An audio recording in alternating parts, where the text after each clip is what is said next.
Hello friends, ABCL 247 में आपका स्वागत है। आज हम सीटेट 2024 जनवरी का इन्वायरमेंट सेक्शन करेंगे जो कि 30 क्वेश्चंस का होता है। और इसमें अगर आप CDP अच्छे से पढ़ेंगे और EVS जो कि 1 to 5 तक के बुक्स NCERT के आप अच्छे से पढ़ लेंगे और प्रीवियस ईयर क्वेश्चन एनालाइज करेंगे तो आप आराम से 30 out of 25 to 28 marks score कर सकते हैं। और चलिए शुरू करते हैं। और आप हर क्वेश्चन को हम एनालाइज करके उसका आंसर निकालेंगे और आप भी वीडियो पॉज करके इसको सॉल्व करने की कोशिश करेंगे। चलिए शुरू करते हैं। पहला क्वेश्चन। शुरू करने से पहले एक बात और, हमारा चैनल ग्रोथ करने के लिए और मोटिवेशन देने के लिए आप हमारे चैनल को सब्सक्राइब कर सकते हैं, शेयर करिए ज़्यादा से ज़्यादा और लाइक करिए। चलिए शुरू करते हैं। पहला क्वेश्चन, जौहर से संबंधित निम्नलिखित में से कौन सा कथन सही है? सही उत्तर चुनें। देखिए, जौहर भारत के उत्तरी भाग के राजस्थान, हरियाणा, पंजाब और पश्चिमी उत्तर प्रदेश में एक तालाब रहता है जिसमें कि वर्षा का जो पानी है वो एकत्रित किया जाता है। तो देखते हैं पहला ऑप्शन, यह समुदाय आधारित वर्षा जल संचयन प्रणाली है। जी बिल्कुल, यही इसका सही आंसर होगा।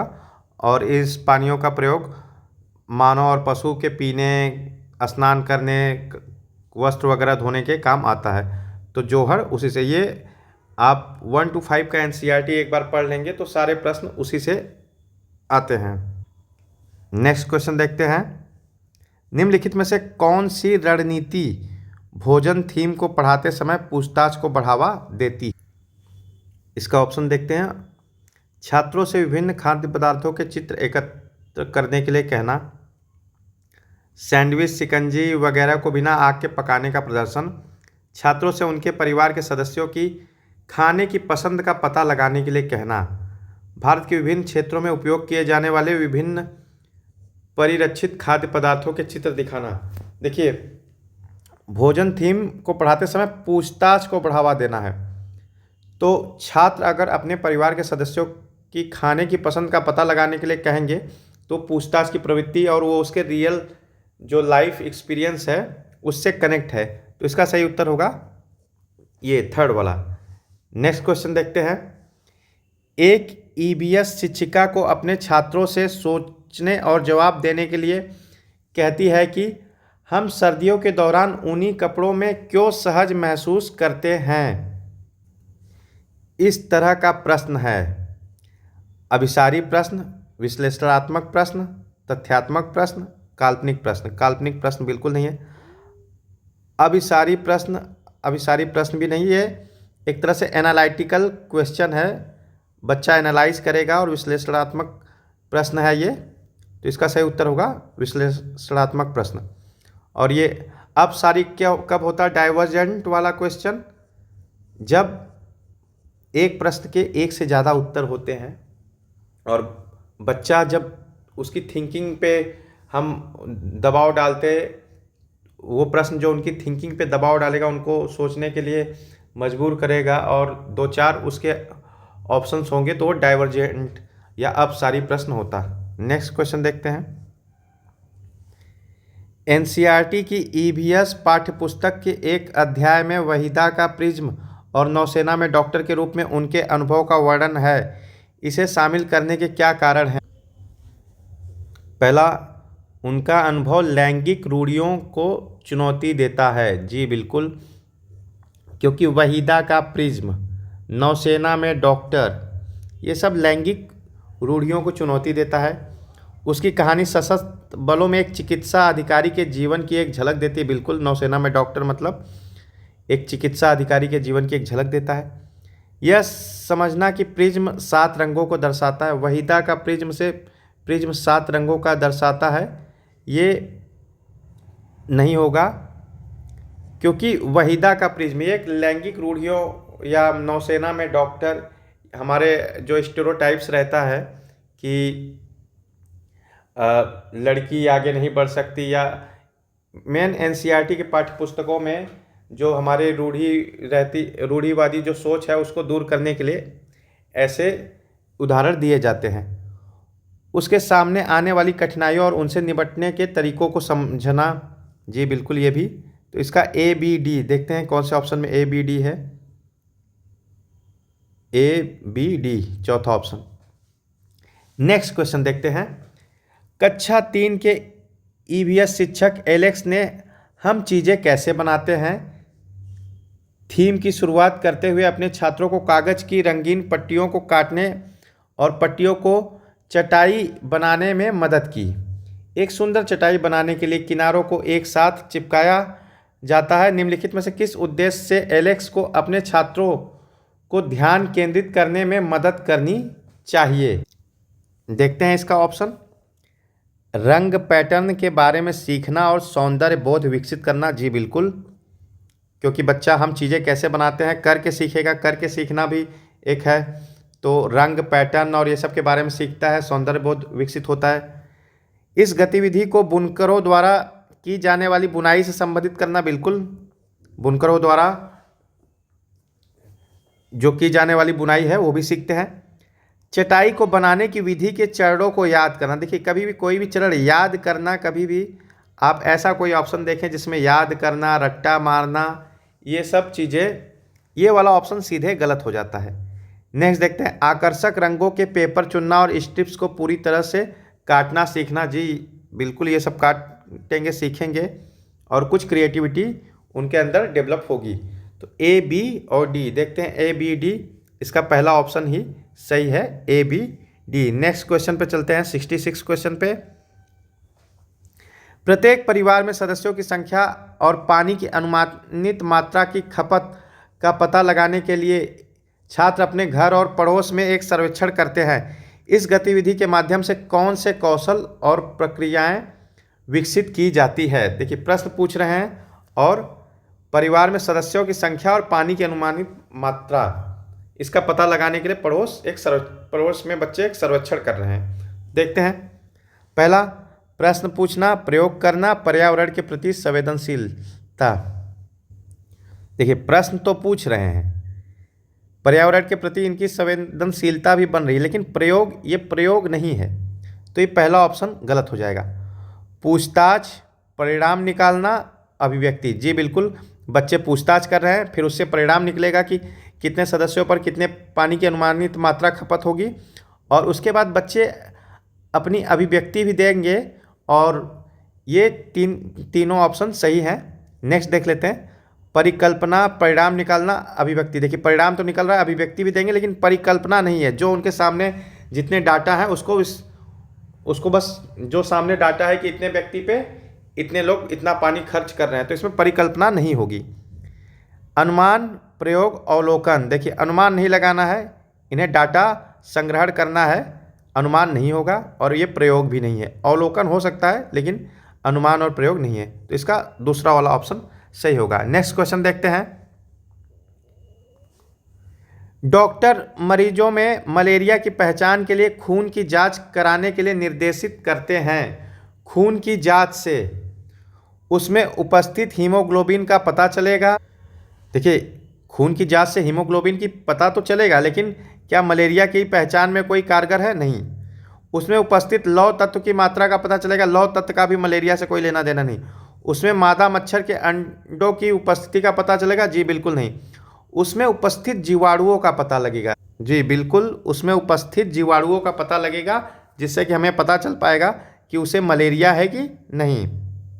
मलेरिया किससे होता है? प्लाज्मोडियम जीवाणु से होता है, और ये प्लाज्मोडियम नामक परजीवी जो कि एक विशेष प्रकार के मच्छरों में पाया जाता है, ये मादा एनाफिलीज मच्छर होती है, जिसके काटने से हमें मलेरिया होता है।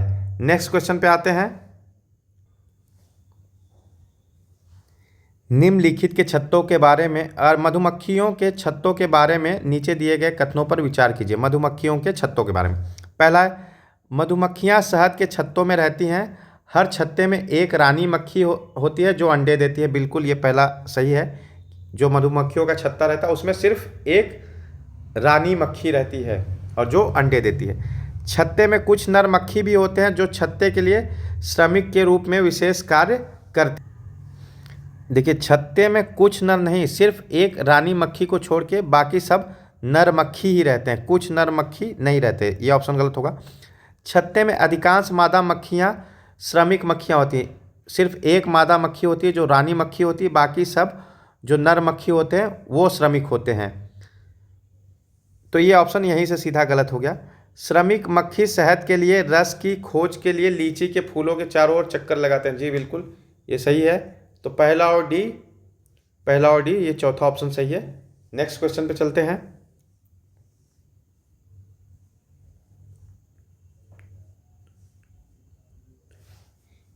ईवीएस की पाठ्यपुस्तकों को विद्यार्थी स्कूल के जीवन को उनके बाहर के जीवन से जोड़ने की एनसीएफ 2005 की सिफारिश को प्रतिबिंबित करना चाहिए। इसका अर्थ है, एनसीएफ जो 2005 आया था उसमें साफ साफ कहा गया था कि हमें जो ईवीएस पढ़ाया बच्चों को पढ़ाना चाहिए उसको उनकी बाहरी दुनिया से जोड़कर पढ़ाना चाहिए। देखते हैं। पहला, विद्यार्थी ईवीएस के महत्वपूर्ण अवधारणाओं को याद करने के लिए बाध्य है। देखिए, याद करने वाला ऑप्शन तो आप ऐसे ही कट कर दिया कीजिए। पाठ्यपुस्तक ज्ञान का एकमात्र स्रोत है? बिल्कुल नहीं, पाठ्यपुस्तक ज्ञान का स्रोत है, लेकिन क्या एकमात्र स्रोत है? ये गलत है।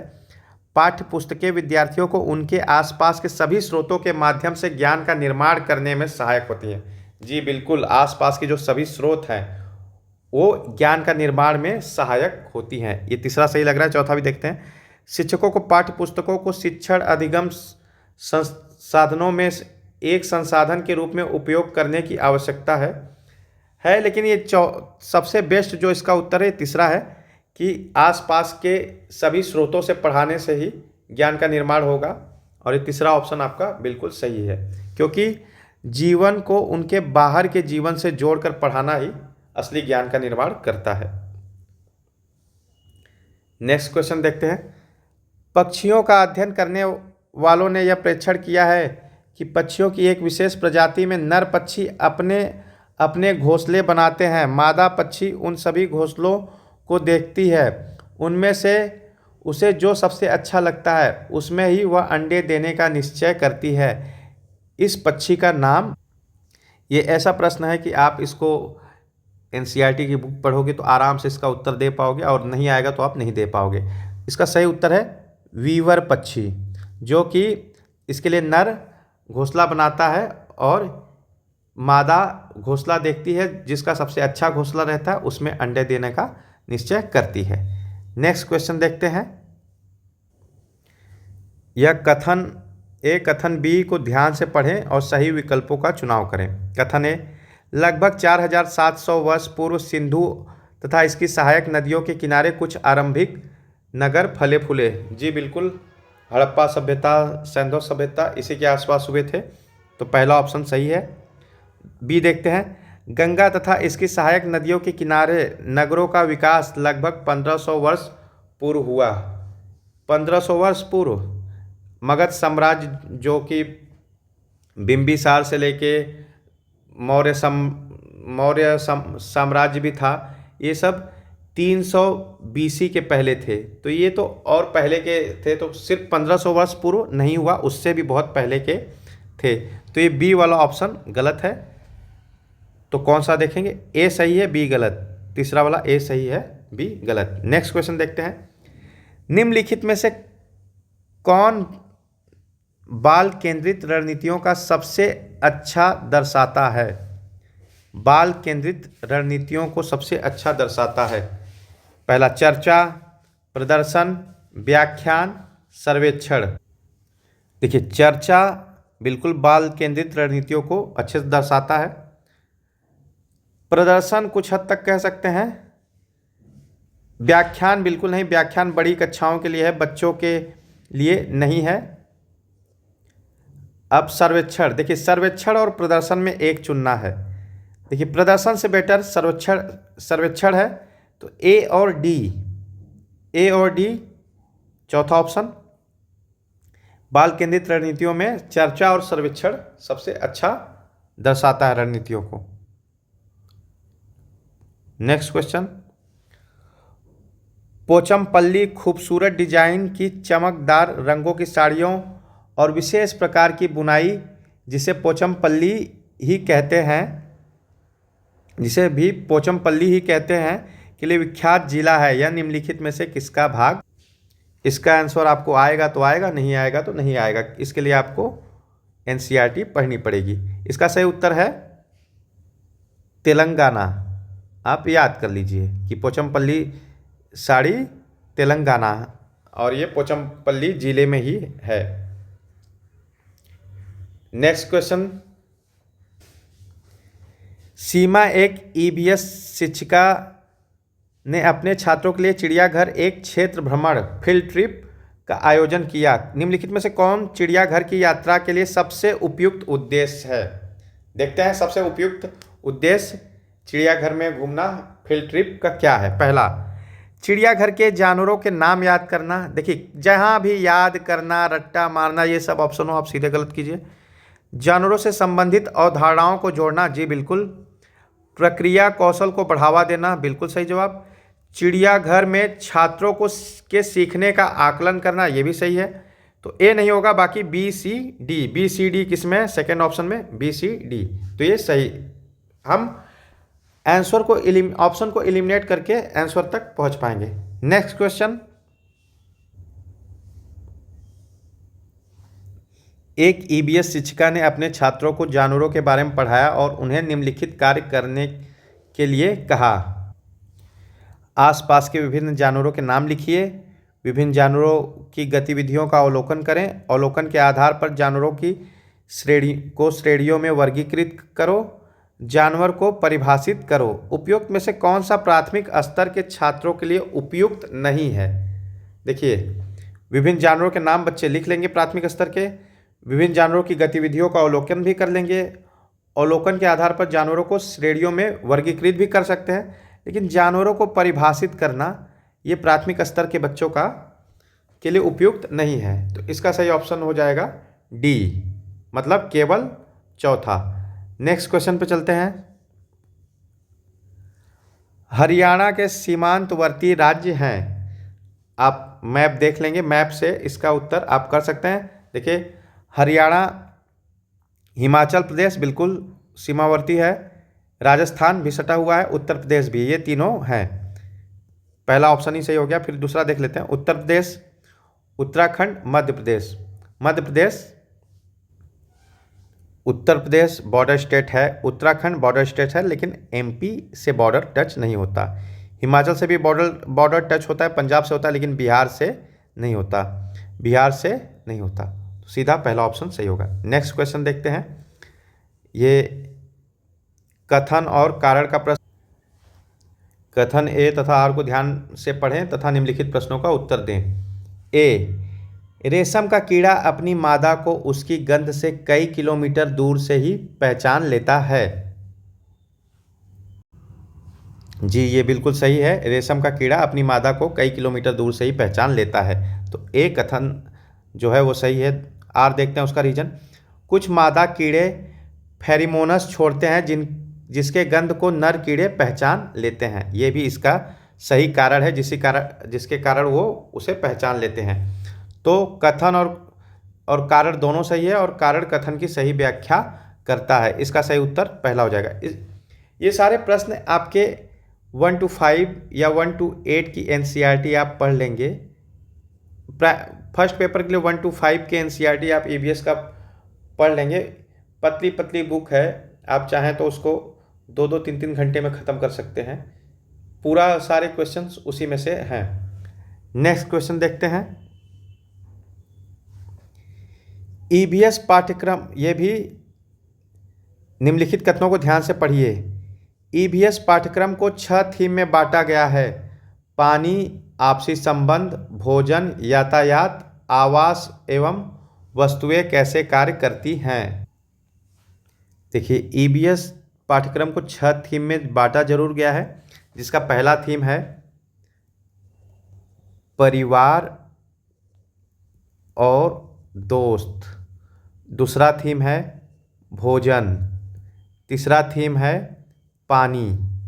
चौथा थीम है आश्रय।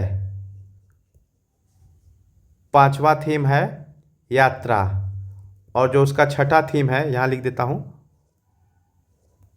वे चीज़ें जो हम बनाते और करते हैं। तो ये ऑप्शन आपका गलत है, क्योंकि इसमें दिया है पानी, आपसी संबंध, भोजन, यातायात, आवास एवं वस्तुएं कैसे कार्य करती हैं। वस्तुएं कैसे कार्य करती हैं, ये पहला ऑप्शन गलत हो गया। दूसरा, ईवीएस के थीम बच्चों के जीवन के बहुत करीब होते हैं। जी बिल्कुल, ईवीएस के थीम बच्चों के बेहद करीब होते हैं, लेकिन ये जो 6 थीम है वो आप याद कर लीजिए, ये हर बार सीटेट में इसके बारे में ज़रूर पूछा जाता है। आप ये 6 चीज़ याद कर लीजिए। तो इसका पहला कथन गलत है और दूसरा कथन सही है, इसका चौथा वाला ऑप्शन सही हो जाएगा। नेक्स्ट देखते हैं, दिए गए कथनों को ध्यानपूर्वक पढ़ें एवं सही विकल्प चुनें। जाइलम जल और खनिजों को जड़ों से पौधे के बाकी हिस्सों तक पहुंचाता है। जी बिल्कुल, जाइलम का काम ही है कि जल और खनिजों को जड़ों से पौधों के बाकी हिस्सों तक पहुंचाना। फ्लोएम भोजन को पत्तियों से पौधे के विभिन्न भागों में स्थानांतरित करता है। जी ये भी सही है, इसका दोनों कथन सही है, आप याद कर लीजिए। जाइलम ऐसे याद कर लीजिए, जाइलम, ज से जाइलम, ज से जड़, तो जाइलम क्या करेगा, जड़ से पानी और खनिज लवणों को पूरा पौधे तक पहुंचाएगा। और फ्लोएम, फ से फ्लोएम, फ से फ्लावर, या तो फ्लावर मतलब पत्ती के पास रहता है, तो फ्लोएम क्या करेगा, पत्तियों से पूरा जो भी पत्तियों से जो भोजन मिलता है उसको पूरे पौधे के भागों तक स्थानांतरित करेगा। नेक्स्ट क्वेश्चन देखते हैं, व्यापक मूल्यांकन का अर्थ है एक छात्र का मूल्यांकन करने का समग्र तरीका। जिस तरीके से एक ईवीएस शिक्षक ईवीएस में व्यापक मूल्यांकन के लिए अपने छात्रों का आकलन कर सकता है, वह है, ऑप्शन देखते हैं इसके लिए, शिक्षकों का अवलोकन, अर्धवार्षिक और वार्षिक परीक्षाएं, गतिविधियों के मूल्यांकन के लिए रेटिंग स्केल, पोर्टफोलियो। देखिए इसमें एक से ज़्यादा आंसर सही होंगे, क्योंकि शिक्षकों का अवलोकन भी होगा, पोर्टफोलियो जो बच्चों के लिए बनता है उससे भी समग्र तरीका मूल्यांकन का होता है, फिर गतिविधियों के मूल्यांकन के लिए रेटिंग स्केल भी होती है। और इस प्रश्न को सीटेट ने बाहर कर दिया है और इसके लिए सबको कॉमन नंबर दिए थे, क्योंकि इसका एक से ज़्यादा आंसर सही है। नेक्स्ट क्वेश्चन देखते हैं, रवि ने एक गिलास में जल लिया, उसमें उसने एक साबुत नींबू डाल दिया, फिर वह उस गिलास में बहुत सारा नमक डालता है, आधा चम्मच एक बार में। कुछ समय पश्चात उसने पाया कि रवि ने गिलास लिया था, उसमें पानी डाला था, फिर एक साबुत नींबू डाल दिया, फिर वो उसने क्या करता है कि बहुत सारा नमक डालता है, उसके पश्चात क्या होता है, नींबू तैरने लगता है। देखिए समुद्र में तैरना आसान होता है कि नदी में? समुद्र में तैरना आसान होता है। और एक मृत सागर है इजराइल में, वहाँ आप जाओगे तो आप डूबोगे ही नहीं। ऐसा क्यों होता है? देखिए खारे पानी में चीज़ें तैरने लगती, क्यों? क्योंकि खारे पानी का घनत्व तो ज़्यादा होता है। जैसे ही वह गिलास में पानी में नमक डालता है तो उसके बाद पानी का घनत्व तो बढ़ जाता है, जिस कारण नींबू तैरने लगता है। नींबू जल में डूब गया, नींबू जल में तैरने लगेगा। क्या होगा? नींबू जल में तैरने लगेगा। पानी डालने से, नमक डालने से उसका घनत्व ज़्यादा हो जाएगा। नेक्स्ट क्वेश्चन देखते हैं, निम्नलिखित में से कौन सा समूह प्राथमिक स्तर पर ईवीएस के थीमों को दर्शाता? अभी मैंने ऊपर आपको बताया था कि कुल 6 थीम हैं। इसमें देखते हैं, क्या मौसम थीम था? नहीं। भोजन, पदार्थ, आवास। देखिए भोजन था, आवास था, लेकिन ये पदार्थ था नहीं। परिवार और मित्र, यात्रा, प्राकृतिक संसाधन, क्या थीम था? नहीं।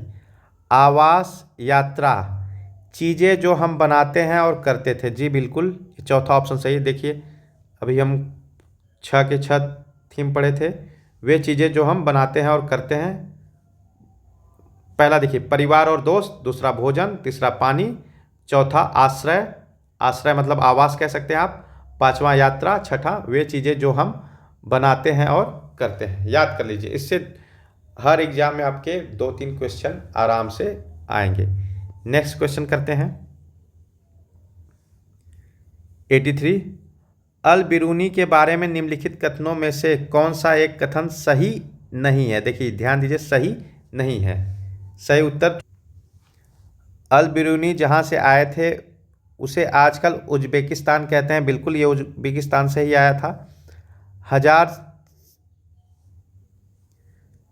हमें देखना है कौन सा सही नहीं है, तो ये सही है मतलब गलत हो जाएगा।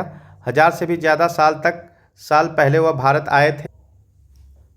देखिए ये महमूद गजनी के साथ भारत आए थे और 1017 ईस्वी में ये भारत आए थे। अभी चल रहा है 2024। जी हाँ बिल्कुल, वो 1000 से भी ज़्यादा साल पहले भारत आए थे, तो ये भी नहीं होगा क्योंकि ये सही है। उसने भारत के उस समय के तालाबों के बारे में कुछ भी नहीं लिखा। जी, उसने भारत के तालाबों के बारे में लिखा है, तो ये वाला ऑप्शन आपका गलत है। जो हमें चुनना है कि कौन सा सही नहीं है, तो ये हो जाएगा। नेक्स्ट ऑप्शन पढ़ लेते हैं। उसने अपने लेखों में भारत में तालाब बनाने की तकनीक की प्रशंसा की। जी हाँ, उसने अपने लेखों में भारत में तालाब बनाने की तकनीक की प्रशंसा की है, तो ये भी सही है, लेकिन हमें कौन सा नहीं है चुनना है, तो तीसरा वाला ऑप्शन सही होगा। नेक्स्ट क्वेश्चन देखते हैं। कथन और कारण का प्रश्न है ये। बोरा असम में उपयोग की जाने वाले धान का एक सामान्य प्रकार। जी हाँ, बोरा असम में उपयोग की जाने वाले धान का का एक सामान्य प्रकार है, ये सही है पहला ऑप्शन। दूसरा, धान की खेती चिकनी मिट्टी में अच्छी होती है एवं फसल को प्रचुर मात्रा में पानी चाहिए। जी बिल्कुल, धान की खेती हम कब करते हैं? बरसात के सीजन में करते हैं।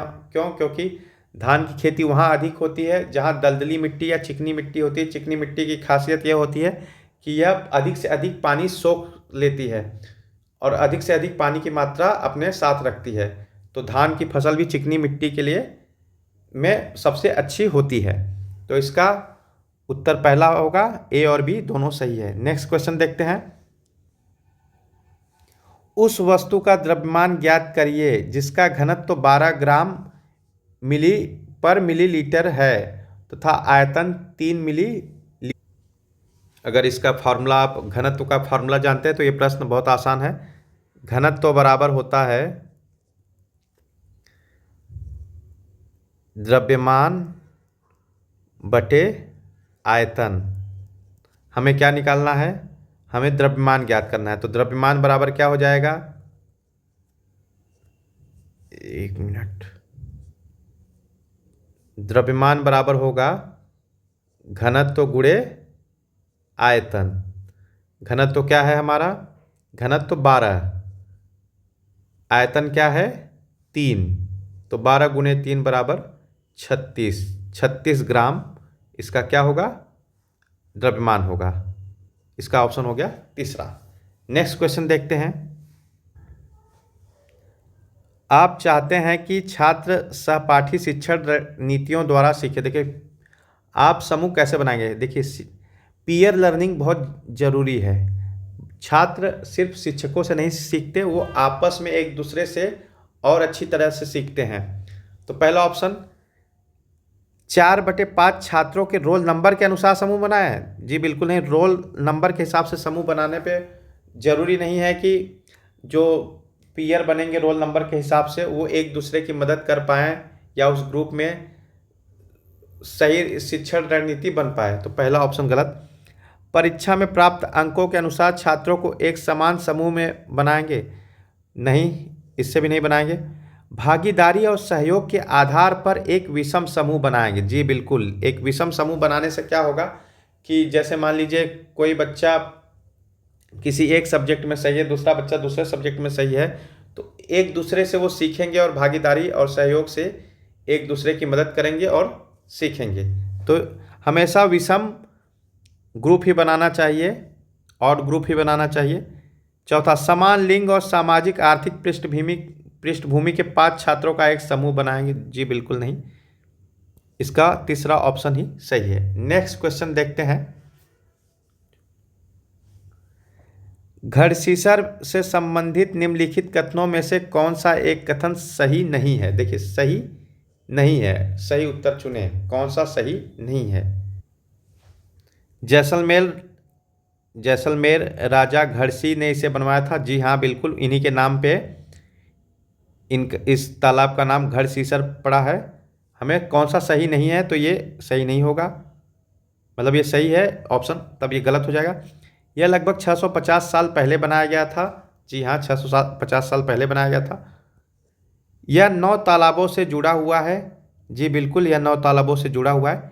यह तालाब आज भी प्रयोग में है। जी नहीं, यह तालाब आज प्रयोग में नहीं है, आज प्रयोग में नहीं है, इसलिए इसका ये सही उत्तर हो जाएगा, क्योंकि हमें कौन सा नहीं है बताना था, तो ये ऑप्शन हो जाएगा। नेक्स्ट क्वेश्चन देखते हैं।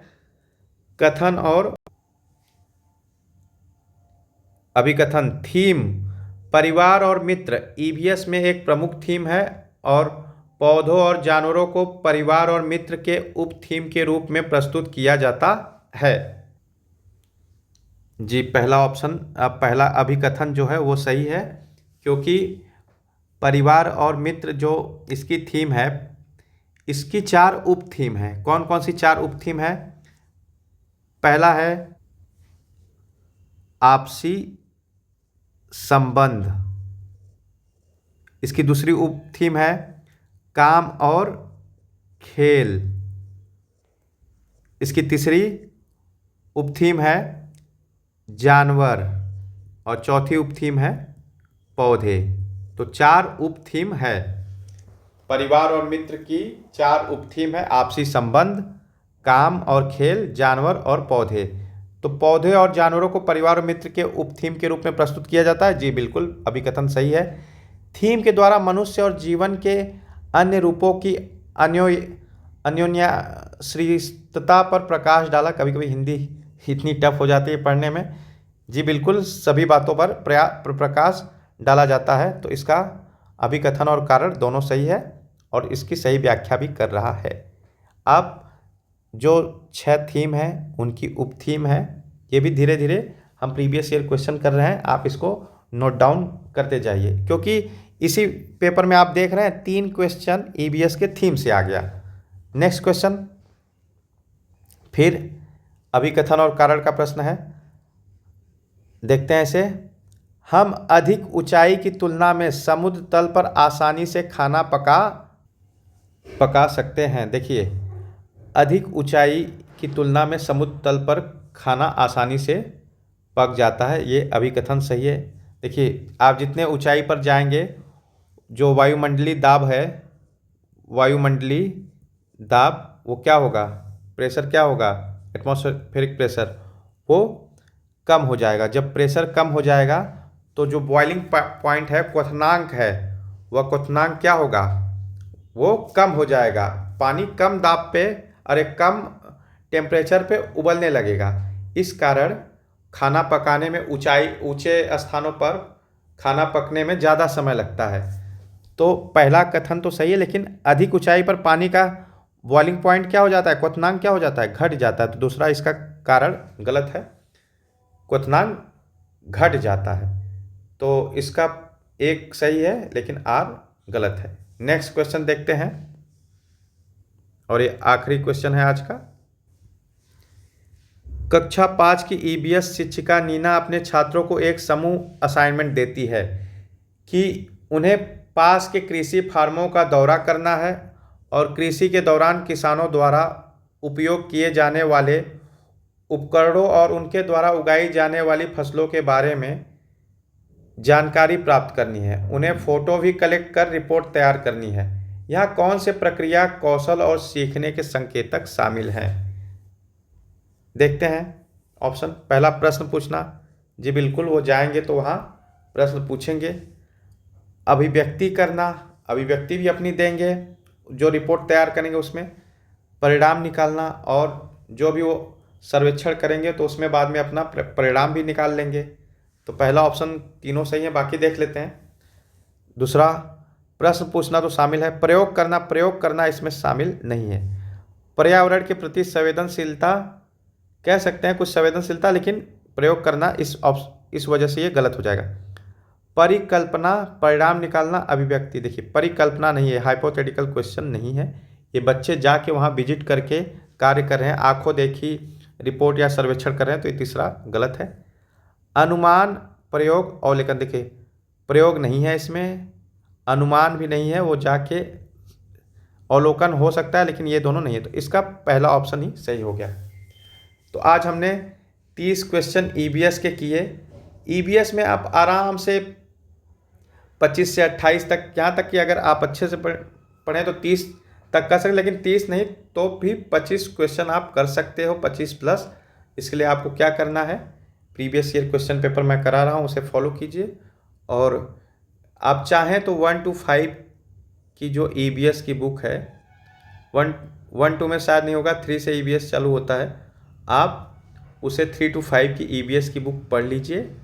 उसमें सीधे सीधे प्रश्न आते हैं, प्लस जो 15 क्वेश्चन आपके ईवीएस पेडागोजी से है, वो आप प्रीवियस ईयर क्वेश्चन पेपर जो मैं करा रहा हूँ ज़्यादा से ज़्यादा करके आप उसी से आपकी थिंकिंग डेवलप हो जाएगी, आप प्रोसेस में आ जाओगे और आराम से उन 15 में से 13 14 या 15 के 15 भी सही कर सकते हो। तो हमारे चैनल पर बने रहिए और हमारे चैनल को शेयर कीजिए, सब्सक्राइब कीजिए और लाइक कीजिए। थैंक यू, और लगे रहिए। बस एग्ज़ाम नज़दीक है, आराम से हमें इस बार सीटेट में 120 प्लस स्कोर करना है। Okay, thank you.